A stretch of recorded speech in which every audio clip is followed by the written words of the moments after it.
इसकी high profile वकीलों की टीम थी। इसका विदेशों से करोड़ों का फंड आता था और सबसे खतरनाक हथियार, इसने सोशल एक्टिविज्म का मुखौटा पहना हुआ था। स्कूल, एनजीओ, राहत कैंप, ब्लड डोनेशन, सब कुछ ऐसा सेटअप था जिससे अगर सरकार इन पर सीधा हाथ डालती तो तुरंत विक्टिम कार्ड खेला जाता। दंगे भड़कते, मानवाधिकार संगठन शोर मचाते और इंटरनेशनल मीडिया भारत को कटघरे में खड़ा कर देता। यानी सांप भी जहरीला था और लाठी भी नाजुक थी। डोभाल को ऐसा दांव चलना था जहां सांप भी मरे और लाठी भी न टूटे। डोभाल ने सबसे पहले पीएफआई की जड़ में जाना शुरू किया। इतिहास खंगाला गया, सच सामने आया। पीएफआई कोई नई सोच नहीं था, ये था students Islamic movement of India यानी सिमी का नया और ज्यादा चालाक अवतार। साल में जब सिमी पर बैन लगा था तो उसके कट्टर नेताओं को समझ आ गया था कि खुलेआम जिहाद की बात अब आत्महत्या है। तो साल में केरल, कर्नाटक और तमिलनाडु के 3 छोटे संगठनों को मिलाकर पीएफआई बना दिया गया। नई पैकेजिंग, नई भाषा और एक नया चेहरा। दुनिया को दिखाया गया, हम दलितों के साथ हैं, हम पिछड़ों की आवाज हैं, हम अल्पसंख्यकों के हक के लिए लड़ते हैं। लेकिन पर्दे के पीछे चल रहा था कट्टरपंथी कैडर निर्माण। साल 2010 में एक घटना घटी थी। केरल के मलयालम के एक प्रोफेसर थे, टीजे जोसेफ। उन्होंने एक प्रश्न पत्र बनाया था जिसमें एक किरदार का नाम मोहम्मद था, जिसके बाद मुस्लिम कट्टरपंथियों ने उन पर उनके पैगंबर मोहम्मद पर गलत टिप्पणी करने का इल्जाम लगाया। प्रोफेसर साहिब ने सामने आकर सफाई दी कि वो बस एक कैरेक्टर का नाम था और अगर किसी की भावनाएं आहत हुई तो उन्होंने माफी भी मांगी, लेकिन कट्टरपंथी नहीं माने। और अगर गलती भी थी तो सुधार का रास्ता था। पुलिस, कोर्ट, कानून सब थे, लेकिन पीएफआई ने क्या किया? दिन दहाड़े जब वो कार में अपनी माताजी का इलाज कराने जा रहे थे तो उनका हाथ काट दिया। बस यहीं से डोभाल को साफ हो गया था कि ये संगठन सुधार नहीं बल्कि डर के जरिए विचार थोपना चाहता है। 2017 में एक और परत खुली। केरल से आईसिस ज्वाइन करने गए कई युवक पीएफआई के ट्रेनिंग कैंप से निकले थे। ईडी की जांच में 120 करोड़ से ज्यादा की रकम गल्फ देशों से हवाला के जरिए भारत आने का खुलासा हुआ। ये पैसा गरीबों के लिए नहीं था, ये पैसा दंगों, हथियारों और स्लीपर सेल्स के लिए था। डोभाल समझ चुके थे पीएफआई एक ऑक्टोपस है, शरीर कहीं है लेकिन हाथ हर जगह। और ऑक्टोपस को मारने के लिए एक एक टेंटेकल नहीं बल्कि उसके सभी हाथ एक साथ काटने पड़ते हैं। डोभाल की पहली चाल थी पीएफआई को उनके ही समाज से अलग करना। सबसे जरूरी था ये साबित करना कि पीएफआई इस्लाम नहीं है और पीएफआई भारतीय मुसलमानों की आवाज भी नहीं है। डोभाल नहीं चाहते थे कि पीएफआई की वजह से देश का आम मुसलमान सड़कों पर आए। जिनके नाम का इस्तेमाल कर ये लोग आग लगा रहे थे, उन्हीं को सबसे पहले इस आग से दूर रखना था। रणनीति साफ थी, पहले नैरेटिव तोड़ो, फिर नेटवर्क काटो और अंत में कानून से सफाई करो, बिना शोर, बिना दंगे और बिना अंतर्राष्ट्रीय तमाशे के। और यहीं से शुरू होता है वो ऑपरेशन जो इतिहास में दर्ज हुआ एक ऐसी कार्रवाई के रूप में जिसमें गोली नहीं चली लेकिन पूरा सिस्टम ढह गया। दिल्ली की एक शांत शाम, लेकिन अंदर खाने देश की सबसे बड़ी सफाई की उलटी गिनती शुरू हो चुकी थी।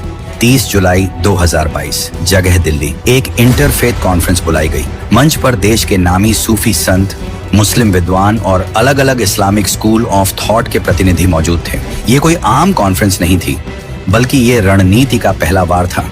और तभी दरवाजा खुला। कमरे में दाखिल हुए अजीत डोभाल। कोई भाषण नहीं, कोई धमकी नहीं, बस शांत आवाज और ठोस बात। डोभाल ने कहा, कट्टरपंथ किसी भी धर्म को मजबूत नहीं करता, वो सिर्फ उसे बदनाम करता है। और जो संगठन धर्म के नाम पर नफरत फैलाते हैं वो धर्म के अपने नहीं बल्कि धर्म के दुश्मन होते हैं। घंटों की चर्चा के बाद एक ऐतिहासिक प्रस्ताव पास हुआ जिसमें तय हुआ कि पीएफआई जैसे संगठन इस्लाम का प्रतिनिधित्व नहीं करते, वे इस्लाम के दुश्मन हैं। यहीं डोभाल ने पीएफआई के पैरों के नीचे से उनकी सबसे बड़ी ताकत यानी उनकी सोशल वैधता खींच ली। अब दुनिया की नजरों में पीएफआई मुस्लिम संगठन नहीं रहा बल्कि अब वो खुलकर एक कट्टरपंथी गुट बन चुका था। और ये था डोभाल का मास्टर स्ट्रोक। अब बारी थी ग्राउंड वर्क की। डोभाल ने आईबी और रॉ को कुछ साफ निर्देश दिए, जैसे पीएफआई के हर बड़े चेहरे पर नजर रखी जाए। वो किस वक्त सांस नाक से ले रहा है या मुंह से, इसकी भी जानकारी उन्हें चाहिए। कौन क्या खाता है, कहाँ सोता है, किससे व्हाट्सएप पर बात करता है, कौन सा नंबर बदलता है, किस मस्जिद में जाता है। हर मूवमेंट, हर क्लिक, हर कॉल रिकॉर्ड में होनी चाहिए। इसी दौरान डोभाल चुपचाप केरल के कोची और महाराष्ट्र के कुछ इलाकों में पहुंचे। कोई सुरक्षा काफिला नहीं, कोई मीडिया नहीं, देश का NSA खुद ग्राउंड जीरो पर फील्ड मार्शल की तरह प्लानिंग कर रहा था। अब आखिरी चरण था। तारीख थी 21 सितंबर 2022। रात का वक्त था।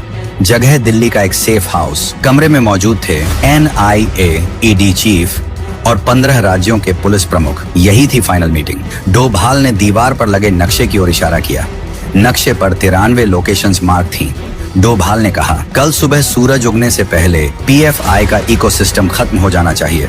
एक भी गोली नहीं चलेगी। शांति से उठाओ और गायब कर दो। मिशन इतनी गोपनीयता थी कि जमीनी पुलिस को भी अपने टारगेट के बारे में आखिरी 1 घंटे में बताया गया, क्योंकि डर था कि लोकल सिस्टम में PFI के मुखबिर भी हो सकते हैं और इंटेलिजेंस की दुनिया में एक छोटी सी लीक पूरा ऑपरेशन डुबो सकती है। 22 सितंबर 2022 सुबह करीब 4 बजे देश भर में एक साथ NIA की गाड़ियां निकली। केरल में PFI चेयरमैन ओए सलाम के घर दरवाजा तोड़ा गया। वो हक्का बक्का रह गया। उसे लगता था कि वो अजेय है। दिल्ली में परवेज अहमद अपने बेडरूम से उठाया गया। कर्नाटक, तमिलनाडु, UP, बिहार, हर जगह एक ही सीन। नेता अभी नींद से आंखें मल ही रहे थे कि हथकड़ियां उनकी कलाई पर कस चुकी थी। पहले ही दिन 100 छाहा PFI के बड़े मगरमच्छ जाल में थे। अब असली खेल शुरू हुआ। Laptop, mobile, hard disk. जो डेटा निकला उसने डोभाल के हर शक पर मुहर लगा दी। RSS के बड़े नेताओं की हिट लिस्ट। 2023 की शुरुआत में देश में बड़े धमाकों की प्लानिंग। देश के कई शहरों में स्लीपर सेल्स की पूरी मैपिंग।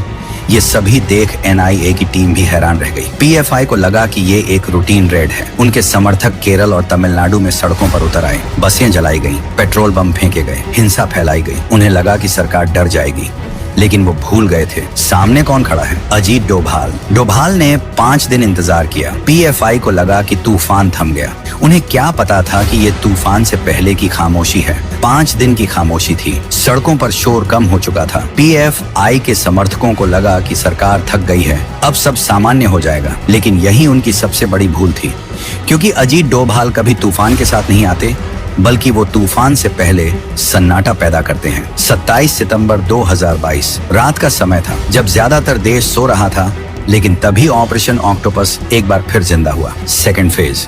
इस बार निशाना वे लोग थे जो सामने नहीं दिखते थे, लेकिन दंगों की चिंगारी वहीं फूंकते थे। Second line of command. वो चेहरे जो पहले पर्दे के पीछे थे और अब अपने गुरुओं के पकड़े जाने के बाद खुद को सुरक्षित समझ रहे थे। शाहीन बाग, मालेगांव, केरल, कर्नाटक, तमिलनाडु। एक बार फिर दरवाजे टूटे, सायरन गूंजे और हथकड़ियां लगने लगी। 170 से ज्यादा नई गिरफ्तारियां।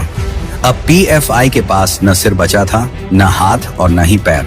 जिस संगठन ने खुद को एक विशाल आंदोलन समझ लिया था, वो ताश के पत्तों की तरह जमीन पर बिखर चुका था। 28 सितंबर 2022 सुबह का समय। गृह मंत्रालय की तरफ से एक छोटा सा नोटिफिकेशन जारी हुआ। उसमें बस कुछ पंक्तियां थीं। PFI और उसके 8 सहयोगी संगठनों को UAPA के तहत 5 वर्षों के लिए प्रतिबंधित किया जाता है। इतना ही। लेकिन इन पंक्तियों ने एक पूरे सपने को दफन कर दिया। वो सपना जो 2047 तक भारत को एक इस्लामिक देश बनाने का दावा कर रहा था। डोभाल का 90 दिन का वादा सिर्फ 75 दिनों में पूरा हो चुका था। बिना गोली, बिना सेना उतारे, बिना देश को जलाए।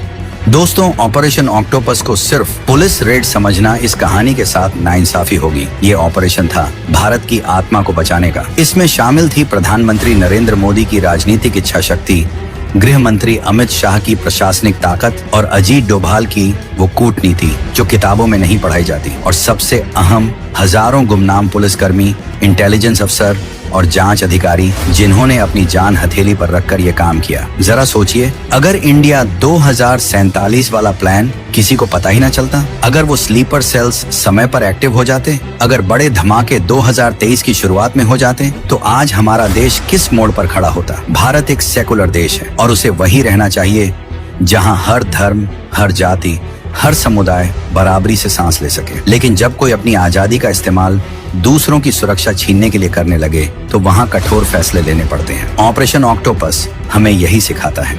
आज PFI फाइलों में बंद है, उसके दफ्तरों पर ताले हैं, उसके नेता जेल में हैं, लेकिन कहानी खत्म नहीं होती, क्योंकि दुश्मन अपना नाम बदल सकता है, झंडा बदल सकता है, चेहरा बदल सकता है, इरादा नहीं। इसीलिए सतर्कता ही सबसे बड़ी सुरक्षा है। जाने से पहले एक बार कमेंट में जय हिंद लिखकर अजीत डोभाल और हमारी एजेंसियों का हौसला जरूर बढ़ा दीजिए। जय हिंद, जय भारत।